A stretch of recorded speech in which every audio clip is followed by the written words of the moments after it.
главная отличительная особенность лескера, татарской лопаты, крымские лопаты, это вот такой вот скоба, элемент. Когда мы были помоложе, и отец нам заставлял копать огород, всегда говорили: полный штык копай, проверю. Ну, надо было до конца. И всегда мучаешься, ну, в землю. А здесь я когда увидел, ну вот, раньше люди какие умные были, да? Раз такой тюнинг небольшой, и в полный штык загоняешь.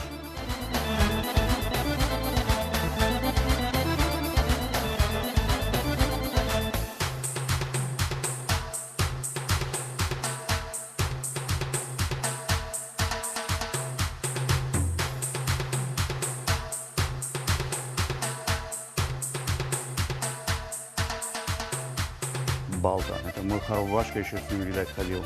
И вот такие были топоры. Форма очень интересная. Он очень легкий. Режущая часть очень длинная. Вот этой части нету. И он очень легкий из-за этого. Очень удобно было его носить.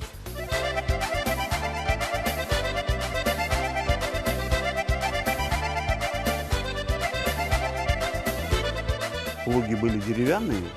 Было запрягали деревянный плуг, а наконечник был металлический, сабан Емери. Вот, его надевали и пахали землю.